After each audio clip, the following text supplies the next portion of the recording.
बिहानी।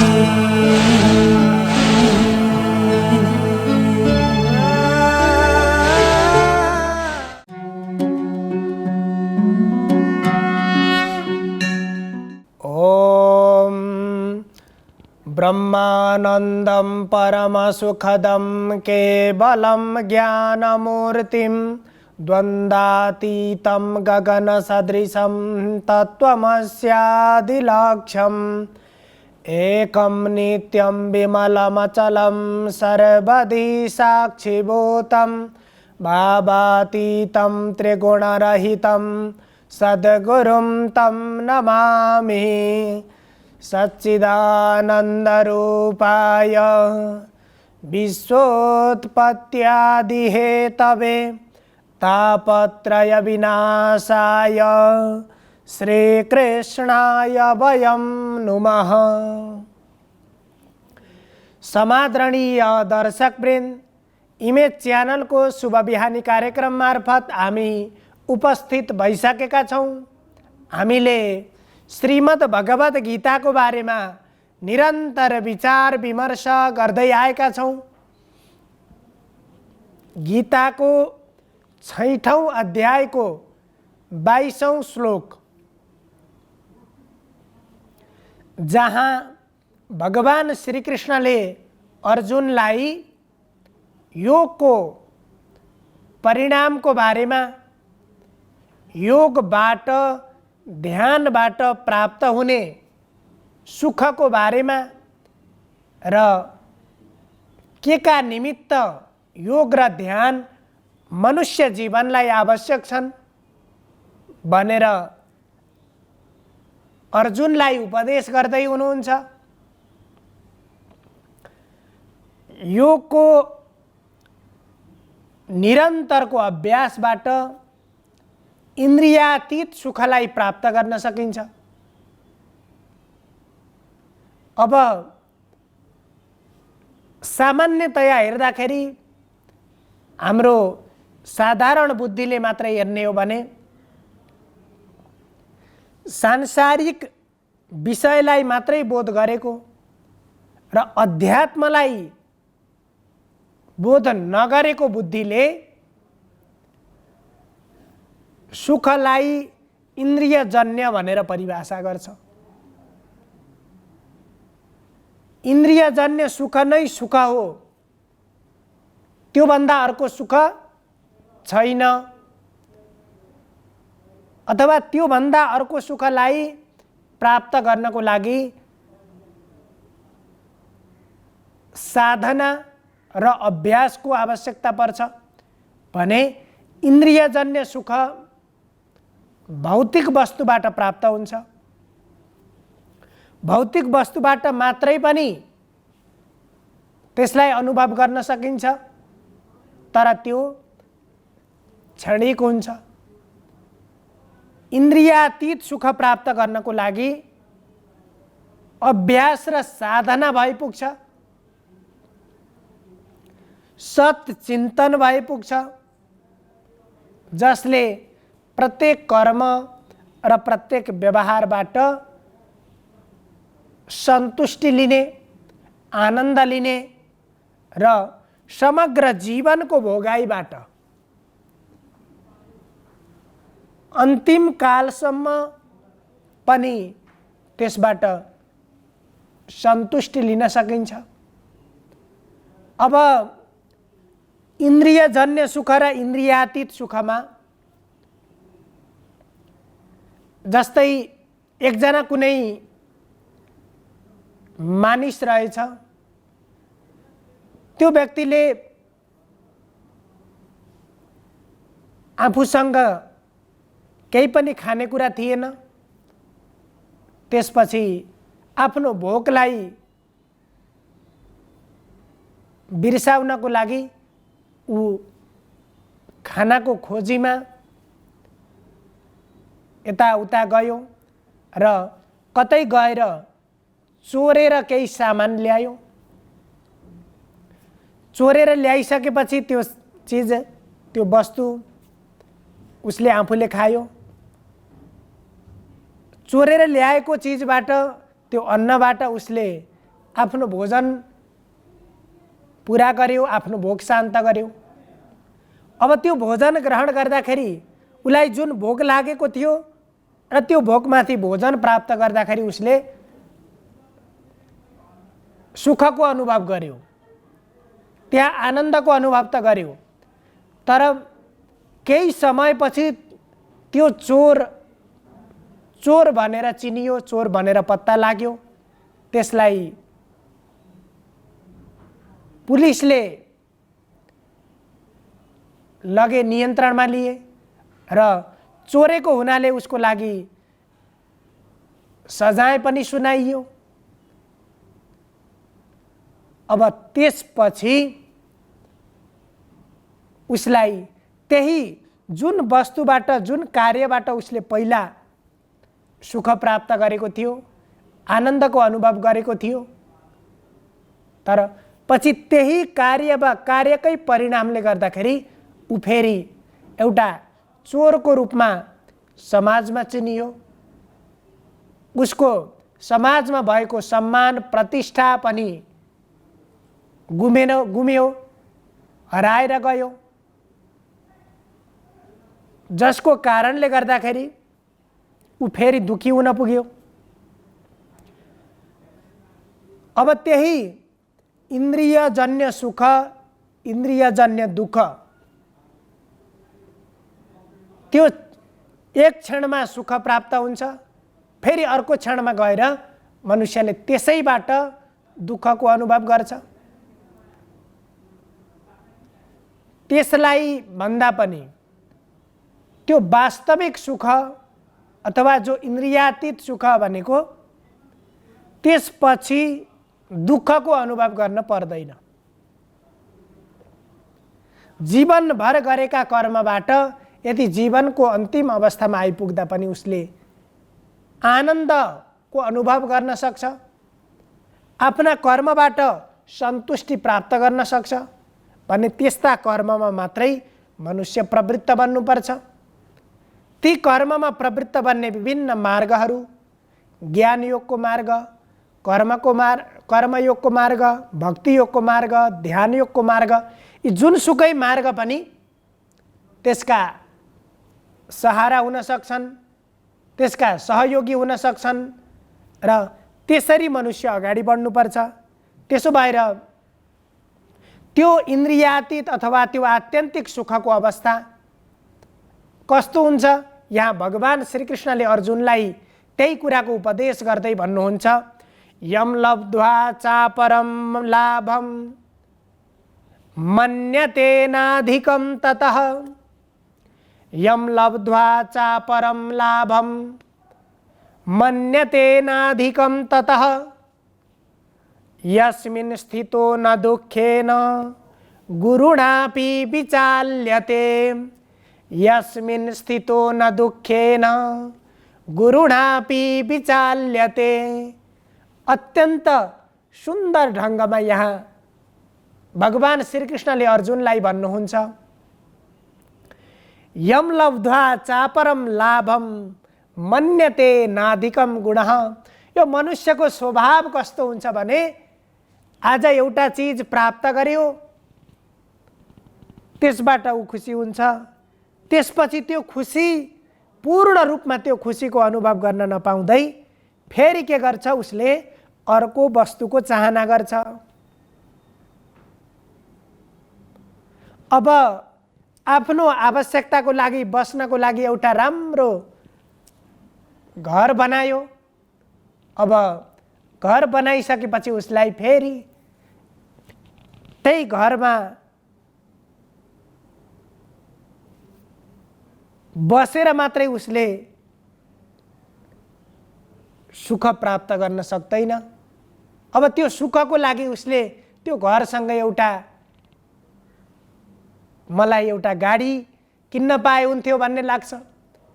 त्यसपछि फेरि उसले गाडी किन्छ। गाडी किनिसकेपछि फेरि उसले अब यो घरमा बसेर यो गाडीमा यात्रा गर्दाखेरि एकजना अत्यन्तै प्रिय साथी भए मैले सुख प्राप्त गर्न सक्थेँ भन्ने उसले सोच्दछ। त्यसपछि प्रिय साथीको खोजीमा ऊ लाग्छ। फेरि त्यो साथी खोजेर ल्याउँछ। साथी खोजेर ल्याइसकेपछि त्यतिबाट पनि उसले पूर्ण सुखको अनुभव गर्न सक्दैन। अब घर भयो, गाडी भयो, प्रियसी पनि मैले प्राप्त गरेँ। अब एउटा अत्यन्त सुन्दर सन्तान प्राप्त गरेँ भने म सुखी हुन्थेँ होला भनेर सोच्छ। फेरि सन्तानको पर्खाइमा रहन्छ। फेरि सन्तान प्राप्त गर्छ। अब सन्तान प्राप्त गरिसकेपछि फेरि उसले के सोच्छ, मेरो लागि भए पनि मेरो यो सन्तानको लागि, छोराछोरीको लागि अलिकति धनको सङ्ग्रह गरिदिन पाए मलाई पुग्थ्यो भन्ने सोच्छ। फेरि त्यो सङ्ग्रहमा लाग्छ। जति सङ्ग्रह गर्दै जान्छ फेरि उसले अर्को कुराको अभिलाषा राख्छ। फेरि भएकै कुरामा भित्रबाट उसले असन्तुष्टि प्राप्त गर्दाखेरि यसरी गर्दै गर्दै जाँदाखेरि उसले त्यो वास्तविक सुखको अनुभव गर्नै नपाइकन उसको जीवन सकिन्छ। र यसरी जीवन गइराखेको मनुष्यलाई पत्तो नै हुँदैन। तर यहाँ व्यक्त भएको त्यो इन्द्रियातीत अथवा त्यो आत्यन्तिक सुख कस्तो त? यम लब्ध्वा चापरम लब्धलाभम मन्यतेनाधिकम ततः। जुन चीज प्राप्त गरिसकेपछि, जुन सुख अथवा जुन आनन्द प्राप्त गरिसकेपछि अब अर्को लाभको उसले अपेक्षा गर्दैन। त्योभन्दा धेरै भए हुन्थ्यो भन्ने चाहना उसलाई हुँदैन। अथवा त्यही सुखमा, त्यो सुख कस्तो हुन्छ त्यसैमा उसले पूर्णताको अनुभव गर्दछ। त्यसैमा ऊ पूर्ण रूपमा सन्तुष्ट बन्दछ। नभए हामीले प्राप्त गरेका सुख, प्रत्येक सुख कस्ता छन् भने प्राप्त गर्यो, मैले त्यो चिज प्राप्त गरेँ भने अत्यन्तै मेरो लागि पुग्छ, म धेरै खुसी हुन्थेँ होला, धेरै सुखी हुन्थेँ होला भन्ने कल्पना गर्छ। तर त्यो एउटा चिज प्राप्त गरिसकेपछि फेरि अर्को चिजको खोजीमा ऊ भौतारिन्छ। कहिल्यै पनि उसले चाहेको सुख कहिल्यै पनि भेट्न सक्दैन।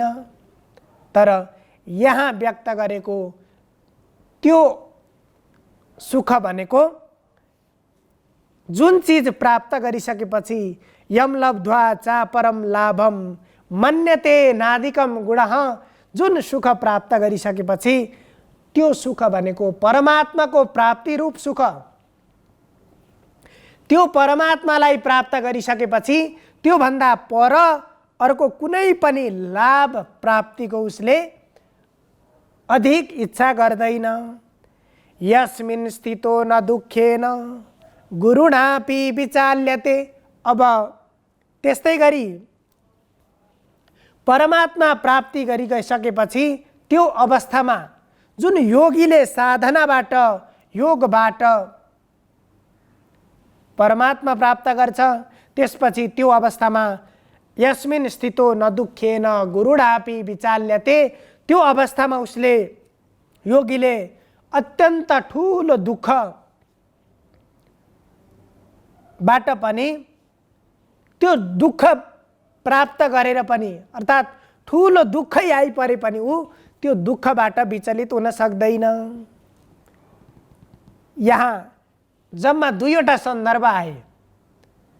हामीले खोजेको अथवा यो अध्यात्मको मार्गबाट जुन परमात्मा प्राप्तिको लागि मनुष्यले निरन्तर साधना गर्नुपर्छ, त्यसकै निमित्त आफ्नो जीवनलाई समर्पण गर्नुपर्छ र जीवनको लक्ष्य भनेकै त्यही परमात्मालाई प्राप्त गर्नु हो, त्यही परमात्माको प्रेमलाई, त्यही परमात्माको आनन्दलाई प्राप्त गर्नु हो भन्ने लक्ष्यका साथ अगाडि बढ्नुपर्छ। र त्यो लक्ष्य अर्थात् त्यो परमात्मा प्राप्ति, त्यो प्राप्त भइसकेपछि कुनै अर्को चिजको प्राप्तिको अपेक्षा हुँदैन। त्यो प्राप्ति पनि पूर्ण बन्छ र त्यो प्राप्ति पश्चात आएको दुःख अत्यन्तै ठुल्ठुला दुःखहरू आए पनि ती दुःखले पनि मनुष्यलाई विचलित बनाउन सक्दैन। त्यसो भएर जटिल दुःखबाट निवृत्तिको लागि, जटिल दुःखबाट मुक्त हुनको लागि र जीवनको वास्तविक सुखको अनुभूतिको लागि योगको, ध्यानको अभ्यास जरुरी छ र त्यही योग ध्यानको अभ्यासबाट मनुष्यले वास्तविक सुखको अनुभूति गर्न सक्छ। त्यो वास्तविक सुखलाई साक्षात्कार गर्न सक्छ। जबसम्म हामीले त्यो सुखलाई, त्यो परमात्मा प्राप्तिलाई लक्ष्य राखेर अगाडि बढ्दैनौँ तबसम्म हाम्रो जीवन एउटा सही मार्गमा हिँडेको हुँदैन। जबसम्म हामीले त्यो परमात्मा प्राप्तिको लागि अभ्यास गर्दैनौँ तबसम्म हामीले सही कर्म गरेका हुँदैनौँ। त्यसो भएर जीवनको लक्ष्य त्यही परमानन्द प्राप्ति हो र त्यो परमानन्द प्राप्तिको लागि हाम्रा प्रत्येक कर्महरू योगमय हुनुपर्छ, हाम्रा प्रत्येक कर्महरू ध्यानयुक्त हुनुपर्छ र तिनै हामीले गरिराखेकै कर्मले त्यसलाई हामीले योगमय बनाउन सक्यौँ भने त्यसैले एउटा निश्चित गन्तव्यमा पुर्याउँछ, त्यसैले एउटा जीवनको सार्थकतामा पुर्याउँछ र जीवन प्राप्त गर्नुको एउटा लक्ष्य सिद्ध पनि त्यति बेला मात्रै हुन्छ। यदि होइन भने सुख प्राप्तिको लागि एउटा कस्तुरी मृगले जुन सुगन्धको खोजीमा आफूभित्रै भएको, आफ्नै शरीरमा भएको सुगन्धलाई उसले थाहा पाउँदैन र ओहो यति मिठो सुगन्ध कहाँबाट आयो होला भनेर त्यही सुगन्धको खोजीमा ऊ यताउता यत्र तत्र भौतारिरहन्छ। तर जीवनभर त्यो सुगन्धलाई उसले म भित्र छ भनेर साक्षात्कार गर्न सक्दैन। त्यस्तै हाम्रो जीवन पनि यदि अध्यात्मको मार्गलाई अनुसरण गर्न सकेनौँ भने हाम्रो जीवन पनि त्यही कस्तुरी मृगले सुगन्धको खोजीमा जीवनभर भौतारिए जस्तै हामी पनि जीवनभर भौतारिनुपर्छ। तर त्यो वास्तविक सुखको अनुभव गर्न सकिँदैन। त्यसो भएर त्यो आत्यन्तिक सुख, त्यो वास्तविक सुख प्राप्तिको लागि हाम्रा प्रत्येक कर्मलाई योगमय बनाएर हामी योगी बनेर जीवनलाई अगाडि बढाउनु पर्छ। त्यसपछि त्यो परमानन्दलाई, त्यो परमात्मालाई हामीले सजिलैसँग साक्षात्कार गर्न सक्छौँ। सर्वे भवन्तु सुखिनः, सर्वे सन्तु निरामया, सर्वे भद्राणि पश्यन्तु, मा कश्चित् दुःखभाग् भवेत्। हजुरहरूको दिन शुभ होस्। धन्यवाद।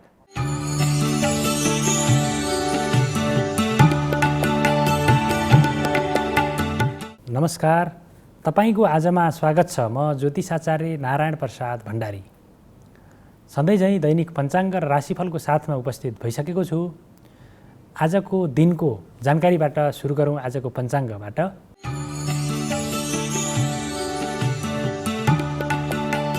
आज विक्रम सम्वत 2079 असार 25 गते शनिबार, ईस्वी सम्वत 2022 जुलाई 9, नेपाल सम्वत 1142, नल नामक संवत्सर, सूर्य उत्तरायण, ग्रीष्म ऋतु, आषाढ शुक्ल पक्ष दशमी तिथि बिहान 10:38 त्यसपछि एकादशी तिथि सुरु हुनेछ। स्वाति नक्षत्र बिहान 7:25 त्यसपछि विशाखा नक्षत्र सुरु। साध्य योग, गर करण, आनन्दादि योगमा सिद्धि योग। आज चन्द्रमा तुला राशिमा भ्रमण गर्नेछन्। आज बिहान 9 बजेदेखि 10:30 राहुकाल रहने भएकाले त्यस अवधिमा सम्भव भएसम्म कुनै पनि शुभ कार्यको थालनी नगर्नुहोला। काठमाडौँमा सूर्योदय बिहान 5:16 भयो भने सूर्यास्त साँझ 7:01 हुनेछ। अब लागौँ 12वटा राशिहरूमा ग्रहहरूको प्रभाव आजको दिनमा के कस्तो रहनेछ भन्नेतर्फ। मेष राशि हुनेहरूका लागि आजको दिनमा मनमा केही नकारात्मक विचारहरू प्रवेश गर्नेछन्। गरौँ के नगरौँ भन्ने विषयले मन अत्यन्तै चञ्चल बनाउनेछ अथवा दुविधाग्रस्त अवस्थामा रहनेछ मन। त्यसै गरी अशुभ खालका समाचारबाट पनि निराशा उत्पन्न हुनेछ। गरेको लगानी डुब्ने जर भएको हुनाले गर्दाखेरि नयाँ काम सकेसम्म सुरुवात नगर्नुहोला। बन्धुबान्धव आफन्तजन इष्टमित्रसँग पनि दूरी बढ्नेछ अथवा झैझगडाहरू उत्पन्न हुनेछन्। त्यसकारणले गर्दाखेरि स्वास्थ्य अवस्थामा पनि केही समस्या देखान पर्न सक्नेछ।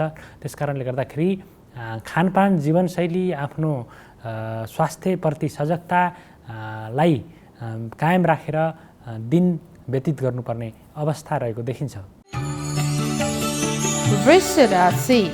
वृष राशि हुनेहरूका लागि आजको दिन अनुकूल रहेको देखिन्छ। लगनशीलताका साथ कुनै काम गर्नुभयो भने त्यसबाट तपाईँले अपेक्षा गरिअनुसारको उपलब्धि हासिल गर्न सक्ने समय रहेको देखिन्छ। त्यसै गरी आजको दिनमा मान्यजन गुरुजनको आशीर्वाद लिएर सबैको सहकार्यमा कुनै काम गर्नुभयो भने पनि त्यसबाट तपाईँ सफलता प्राप्त गर्न सक्नुहुनेछ। त्यसै गरी आजको दिनमा पारिवारिक जीवन, दाम्पत्य जीवन र प्रेम जीवन पनि अत्यन्तै सुमधुर रहनेछ। मित्रजनले साथ दिनेछन्। घरायसी सम्बन्ध पनि सुमधुर रहनेछ। त्यसै गरी स्वास्थ्य अवस्था पनि अनुकूल रहनेछ। आम्दानीको अवस्था व्यापार व्यवसायमा पनि वृद्धि हुने योग रहेको छ। मिथुन राशि हुनेहरूका लागि आजको दिन केही चुनौतीपूर्ण रहेको देखिन्छ। शत्रुहरूको भय उत्पन्न हुनेछ अथवा सानो भुलचुकको कारणले गर्दाखेरि महत्त्वपूर्ण अवसर र उपलब्धि गुम्ने डर हुनेछ। त्यसै गरी लगानी डुब्न सक्छ अथवा आर्थिक रूपमा पनि कमजोर भइने अवस्था रहेको हुनाले गर्दाखेरि खर्च गर्दाखेरि अत्यन्तै नियन्त्रण गर्नुहोला। त्यसै गरी आजको दिनमा आफन्तजनसँगै विवाद हुन सक्ने सम्भावना पनि रहेको देखिन्छ। त्यसै गरी अध्ययन अध्यापनमा रुचि घट्नेछ। आम्दानीमा रुकावट आउनेछ। त्यसै गरी यात्राको क्रममा पनि कष्टकरताको अवस्था सिर्जना हुनेछ भने धनमाल पनि चोरी हुन सक्ने सम्भावना रहेको हुनाले गर्दाखेरि सबै कुराहरूलाई विचार गरेर आफ्नो सही बाटो सही गन्तव्यमा मात्रै हिँड्नुहोला। कर्कट राशि हुनेहरूका लागि आजको दिनमा बौद्धिक कार्य अथवा आफ्नो बौद्धिकताको प्रदर्शन गरेर अरूहरूलाई प्रभावमा पार्न सकिनेछ र महत्त्वपूर्ण जिम्मेवारी पनि हात पार्न सकिने अवस्था रहेको देखिन्छ। भाग्यबलको सकारात्मक प्रभाव रहेको हुनाले गर्दाखेरि कुनै अवसरले तपाईँलाई पछ्याउनेछ। त्यसलाई समेटेर अथवा आफूलाई त्यसलाई चाहिँ सदुपयोग गरेर अगाडि बढ्नुहोला। त्यसै गरी वैदेशिक रोजगारीमा रहनेहरूले नयाँ जिम्मेवारी प्राप्त गर्नेछन्। आफ्नो जिम्मेवारी कुशलताका साथ पुरा गर्न सकिने योग पनि रहेको देखिन्छ। यद्यपि श्रमिक वर्गका लागि आफ्नो शारीरिक क्षमताभन्दा पनि बढी कार्यभार वहन गर्नुपर्ने अवस्था रहेको देखिन्छ। त्यसै गरी आजको दिनमा दाजुभाइसँगको सहकार्य सम्बन्धमा पनि सुमधुरता आउनेछ। मित्रजनको सहयोगमा महत्त्वपूर्ण काम अथवा लामो समयदेखि बन्न बाँकी रहेका कामहरू पनि आजको दिनमा सम्पन्न हुनेछन्, पुरा हुनेछन्। सिंह राशि हुनेहरूका लागि आजको दिन केही चुनौतीपूर्ण रहेको देखिन्छ। आजको दिनमा गरेका कामको उचित मूल्याङ्कन नहुने, कसैबाट अपहेलित हुनुपर्ने, अपमानित हुनुपर्ने, नगरेका गल्तीको भागीदार अथवा त्यसको आरोपित हुनुपर्ने अवस्था पनि रहेको हुनाले गर्दाखेरि विचलित नहुनुहोला। अध्ययन अध्यापन अथवा विद्यार्थी वर्गहरूको लागि पढाइमा खासै राम्रो उल्लेख्य प्रगति हुन नसक्ने अवस्था रहेको देखिन्छ। त्यसै गरी आजको दिनमा निर्णय क्षमतामा कमी आउनेछ। के गरौँ के नगरौँ भन्ने दुविधाग्रस्त अवस्थामा मन पुग्नेछ। त्यसै गरी आत्मीयजनसँग पनि विवाद उत्पन्न हुनेछ। आम्दानीको अवस्थामा कमी आउनेछ।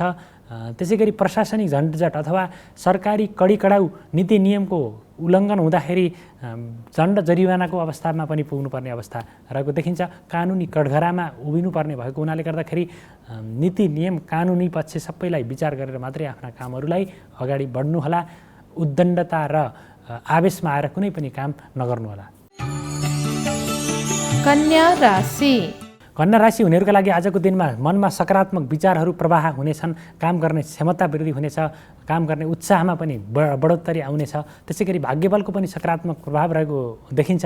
थोरै मेहनतमै धेरै उपलब्धि हासिल गर्न सकिनेछ। पढाइमा रुचि बढ्नेछ। अध्ययन अनुसन्धानको क्षेत्रमा खोज अनुसन्धानको क्षेत्रमा नयाँ उपलब्धि हात पार्न सकिने अवस्था रहेको देखिन्छ भने यात्रा अत्यन्तै रोमाञ्चक बन्नेछ। धार्मिक र सांस्कृतिक गतिविधिमा सहभागी भइनेछ भने समाज सेवा र राजनीतिको क्षेत्रमा काम गर्नेहरूको पनि आफ्नो प्रभाव बढेर जाने योग रहेको छ।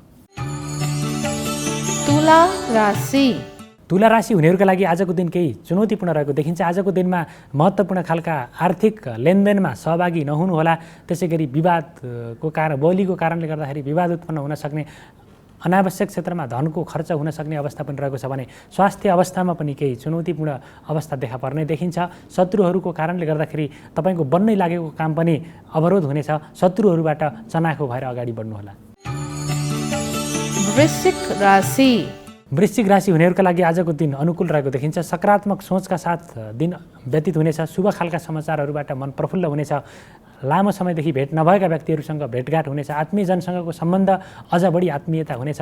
दाम्पत्य जीवन, प्रेम जीवन र पारिवारिक जीवन सम्पूर्ण रूपमा अत्यन्तै घनिष्ठताका साथ, सुमधुरताका साथ अगाडि बढ्ने योग रहेको देखिन्छ भने मान सम्मान प्राप्त गर्न सकिने पनि योग रहेको देखिन्छ। गरेको मेहनत, लगनशीलताको उचित मूल्याङ्कन हुनेछ। गरेका कामबाट पनि सार्थक परिणाम भित्राउन सकिनेछ। धनुराशि हुनेहरूका लागि खर्चमा बढोत्तरी भए पनि त्यसले दीर्घकालीन रूपमा तपाईँलाई फाइदा दिलाउने देखिन्छ। त्यसै गरी आजको दिनमा मान सम्मान प्राप्त गर्न सकिने, पदोन्नति हुने योग पनि रहेको देखिन्छ भने दाजुभाइको सहयोगको कारणले गर्दाखेरि महत्त्वपूर्ण कामलाई फत्ते गर्न सकिने योग रहेको देखिन्छ। लामो समयदेखि बाँकी रहेका कामहरू पनि आजको दिनमा पुरा गर्नको लागि सही समय रहेको देखिन्छ भने अप्रत्याशित रूपमा आशा मारिएको क्षेत्रबाट पनि धन आगमन हुने योग रहेको देखिन्छ। त्यसै गरी आजको दिनमा यात्राको क्रममा अत्यन्तै रोमाञ्चक र उपलब्धिमूलक हुनेछ यात्रा। त्यसै गरी आजको दिनमा साझेदारीमूलक कार्यहरू, सहकार्यबाट गरेका कामहरूबाट पनि अपेक्षा गरी अनुसारको प्रतिफल परिणाम प्राप्त गर्न सकिने दिन रहेको छ। मकर राशि हुनेहरूका लागि आजको दिन केही चुनौतीपूर्ण रहेको देखिन्छ। आजको दिनमा आम्दानीमा केही कमी आउनेछ। व्यापार व्यवसायमा केही नोक्सानीको अवस्था सिर्जना हुने अवस्था रहेको देखिन्छ। त्यसै गरी यात्राको क्रममा पनि केही जोखिम देखिने अवस्था रहेको हुनाले गर्दाखेरि त्यसतर्फ पनि विशेष सावधानी, सजगता अपनाउनु पर्ने आवश्यकता रहेको देखिन्छ। त्यसै गरी आजको दिनमा अध्ययन अध्यापनको क्षेत्र अथवा नयाँ खोज अनुसन्धानको क्षेत्र विद्यार्थी वर्गहरूको लागि पनि मेहनत अनुसारको परिणाम देखाउन नसक्ने अथवा त्यो अनुसारको मेहनत गर्न मन नलाग्ने अवस्था पनि रहेको देखिन्छ।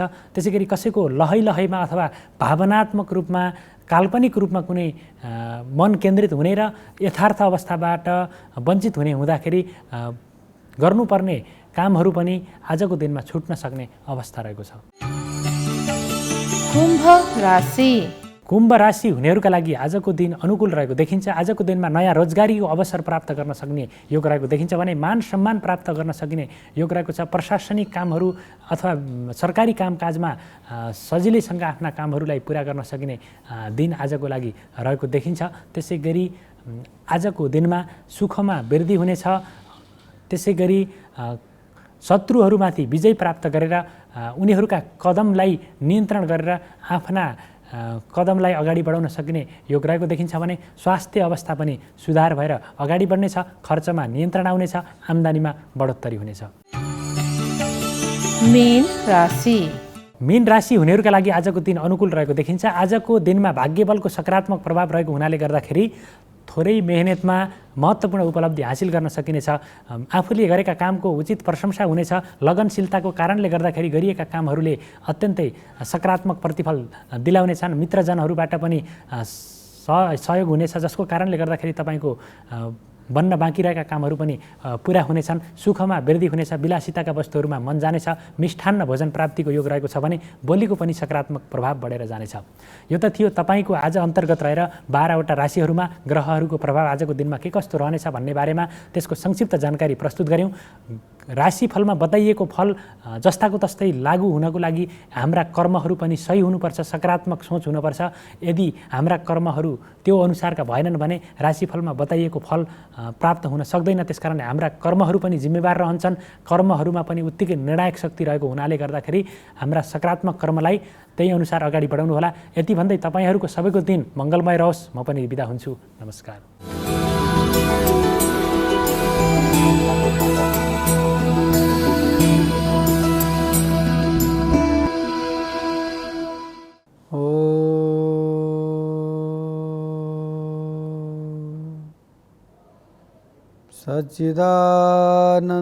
सच्चिदानन्दरूपाय विश्वोत्पत्त्यादिहेतवे तापत्रयविनाशाय श्रीकृष्णाय वयं नमः।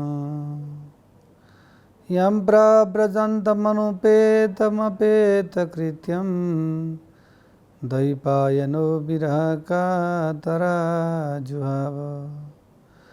पुत्रेति तन्मयतया तरवोऽभिनेदो तं सर्वभूतहृदयं मुनिमानतोऽस्मि। नमस्कार, यहाँहरूलाई स्वागत छ सत्सङ्गत कार्यक्रममा।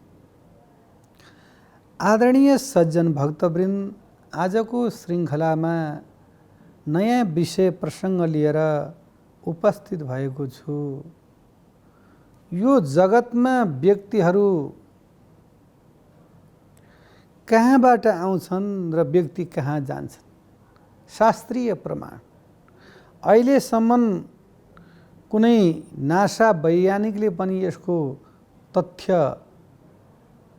पत्ता लगाउन सक्नु भएको छैन। व्यक्तिहरू आएको देखिन्छ तर गएको देखिँदैन। त्यसमा एउटा यस्तो प्रकारको चाहिँ नि परिकल्पना र यस्तो प्रकारको कथाहरू छ, त्यो हजुरहरूको माझमा प्रस्तुत गर्न गइरहेको छु। व्यक्ति जन्मियो, माता पिताका रजवीर्यद्वारा बालक कोखमा आयो, 9-10 मास पर्यन्त आमाका गर्भमा रहेर बच्चा जन्मियो। यो सबैलाई थाहा छ, सबैले देखेको छ। तर आजभन्दा भोलि भन्दाखेरि बच्चा बढ्दै जान्छ, युवा अवस्थामा हुँदै जान्छ, त्यो पनि थाहा छ। त्यसको शादी विवाह हुन्छ, त्यसबाट नि सन्तान जन्मिन्छन्। तर त्यही व्यक्ति चाहिँ नि जब वृद्ध भएर ऊ चाहिँ नि कहाँ जान्छ त भन्दाखेरि हामी भन्छौँ व्यक्ति मर्यो। व्यक्ति कसरी मरेको छ? व्यक्ति त शयन गरिरहेको छ। गुरु महाराजले भन्नुभयो, हे शिष्य हो, मैले जीवन पर्यन्त माता पिता धन सम्पत्ति सम्पूर्ण कुरा त्यक्त गरी आश्रममा आएर बसेको छु। तिमीहरू असहा सम्पूर्णको चाहिँ नि मैले सेवा गरेको छु। तर मेरो मन पवित्र छ कि छैन, मेरो मन शुद्ध छ कि छैन, म तिमीहरूलाई एउटा कथा सुनाउँछु, त्यो अनुरूप गर्नु है भन्नु। महाराजजी हुन्छ भने जब मेरो यो प्राण छ नि, यो प्राण गएको तिमीहरूले देख्दैनौ, तर म कहाँ जाँदैछु, मलाई को लिन आएका छन् भन्ने कुरा र म जब मेरो भिसा लागेर यो स्थानमा मेरो जन्म हुने भएर पक्का भइसकेपछि मात्रै मेरो शरीरबाट चाहिँ प्राण छुटेर जान्छ, उसै जाँदैन। त्यस कारणले जब म मेरो अन्तिम अवस्था छटपटी भएर जब मेरो चाहिँ नि मुखाकृति बिग्रिन्छ, त्यतिखेर मलाई चाहिँ नि मन्दिरतर्फ चाहिँ नि मेरो चाहिँ नि सिरान गरिदिनु। र मेरा आँखा त्यतिखेर कहाँ जान्छन् त्यो कुरा तिमीहरू विचार गर्नु। र हाम्रो यो परिसर यानि चाहिँ नि यो मन्दिरको प्राङ्गणमा एउटा मैले आमको वृक्ष रोपेको छु। त्यो आमको वृक्ष भर्खर पहेँलो हुन लागेको छ, पाकेको छैन। त्यो मैले खान पाइनँ र मेरो अन्तिम अवस्था भयो। न मेरो मन त्यता पो जाने हो कि? मलाई खानको केही दुःख छैन। साधु सन्त महन्तसँग कति पैसा छ, धन सम्पत्ति कति छ। चेला चपटीलाई त्यसै गरी गुरुलाई जब गाह्रो भयो, नारी भनेका के त भन्दाखेरि यो गोडादेखि लिएर शिरसम्म यो कानका जरबुटादेखि लिएर सम्पूर्ण नारीहरूको चाहिँ नि त्यो चाहिँ नि धड्कनहरू सुन्दै बित्दै जाँदाखेरि गुरुका नारी छोडेर यहाँसम्म नारी पुगिसके। गुरुलाई लिएर गएर ट्याक्क मन्दिरको अगाडि शयन गराइयो। गुरुले यसो हेर्नुभएको थियो, प्राण जाने बेलामा आँखा यसो फर्काउनु भएको थियो। त्यही आमको वृक्षमा चाहिँ नि उहाँको चाहिँ नि आँखा पर्यो। अनि गुरुले अर्को कुरा के भन्नुभएको थियो भन्दाखेरि, जब मेरो आत्मा तरेछ भनेदेखि यो मन्दिरमा भएका जति पनि चाहिँ नि घण्ट शङ्ख वृद्धि मृगङ्गहरू सम्पूर्ण कुरा आफै बज्दछन् है। बजेन भनेदेखि मेरो चाहिँ गति भएन। नान्या गति कृष्ण पदार, मेरो गति भएन। म जति नै साधु सन्त महात्मा सद्विवेकी सत्पुरुष भए पनि मेरो गति हुँदैन भन्नुभएको थियो। गुरु जानुभयो, उहाँको प्राणवायु गयो। प्राणवायु कसैले पनि देख्दैन।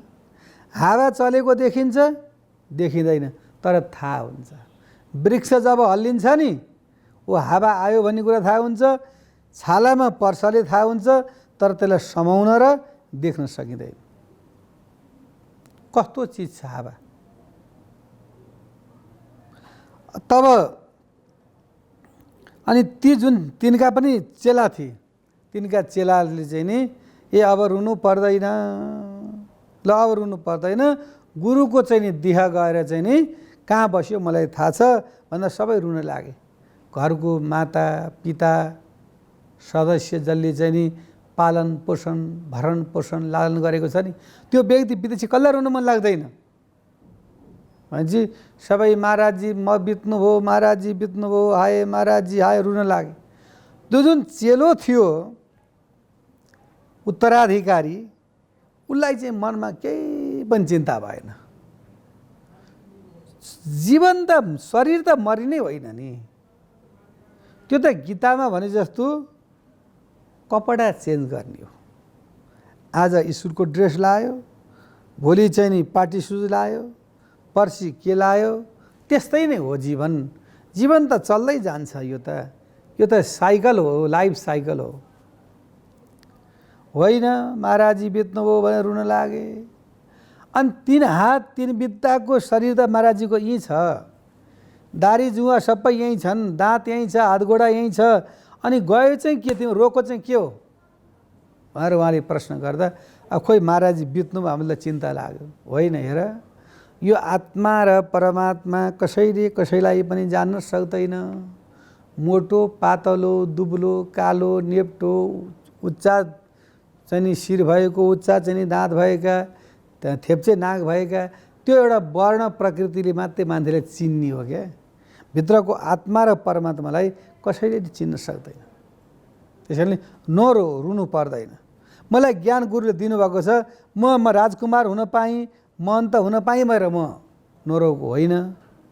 तर के छ त भन्दाखेरि तिमीले रुनु पर्दैन भनेर ठ्याक्कै मृत अवस्थामा प्राप्त भएको महाराजीका साथमा गएर चेला ट्याक्क सुत्नुभयो। यसो आँखा गुरुले हेर्दा हेर्दा आँप फलेको रहेछ। त्यो आँपलाई चाहिँ टिपेर, वैष्णव भाषामा काट्ने भन्दैन, काट्ने मार्ने चौटा हाल्ने भनेको त्यो अशुभ शब्द हो। सुधार्ने, तरकारीलाई तपाईँको चाहिँ नि सब्जी भन्ने, त्यस्तो प्रकारले त्यो आँपलाई सुधारेर हेर्दा त आँपभित्र सानो किरो भएछ। ल हेर्नुहोस्, जीवन पर्यन्त धर्म गर्नुभएको महाराजजी अन्तिममा मर्ने बेला आँपको किरा हुनुभयो भनेदेखि हजुर हामी के हुने होला विचार गरौँ। अनि त्यो आँपलाई चाहिँ नि ट्याक्क सुधारेर एउटा तुलसीको पात राखेर मन्दिरमा लगेर निवेदन गर्ने बित्तिकै अनि घन्टहरू त गण्डङ गण्डङ बज्न लागे, शङ्ख बज्न लागे, भृगीहरू चाहिँ नि मृगङ्गहरू चाहिँ नि नगाडाहरू सम्पूर्ण बज्न लागे र गुरुको आत्मा तर्यो। र त्यस कारणले यो भवाटमा आएको व्यक्तिको आत्मा तर्नको लागि साह्रै नै गाह्रो छ। हामी त धेरै जन्मको पर्यन्तले गर्दै गर्दै गर्दै पुण्य एकत्रित हुँदै हुँदै हुँदै गएर नै मानव भएका छौँ। अनि मानवको समयमा पनि हामीले चाहिँ दानवी प्रक्रिया गरियो यदि भनेदेखि त हामीले यो जीवनबाट मुक्ति प्राप्त गर्न सक्दैनौँ र मुक्तिराश्रय दिन सक्दैनौँ भनेदेखि र हामीले चाहिँ नि अन्तिम अवस्थामा गएर दुर्लभो मानुषो देहो देहिना क्षणभङ्गुर तत्रापि वैकुण्ठम मन्ये योगिना प्रिय दर्शन। यस्तो शरीर पाउने ठुलो कुरो हेर्नु त। सम्पूर्ण कुराहरू सग्ला छन्, आँखा छन्, हृदय सम्पूर्ण तपाईँको दिमागदेखि लिएर हात गोडामा सर्लक्क छ। कसैका हात छैन, कसैका आँखा छैन, कसैका कडा छैन, कसैका गोडा छैनन्, कसै अरूको भरमा पर्नुपर्छ। त्यस्ता व्यक्तिले कसरी परमात्माको ध्यान गर्न सक्छ र यस्तो शरीर पाउँदा पनि फेरि यदि सत्सङ्गत र गुरुकर्णधार भएर यो भवाट पार गर्न सकेन भने त्यो व्यक्तिले बार बार चाहिँ नि नरकमा गइरहनुपर्छ र मुक्ति र आश्रय मिल्न सक्दैन भन्दै आजको विषय प्रसङ्गबाट बिदा हुन चाहन्छु। हस्त नमस्कार। शुभ बिहानी।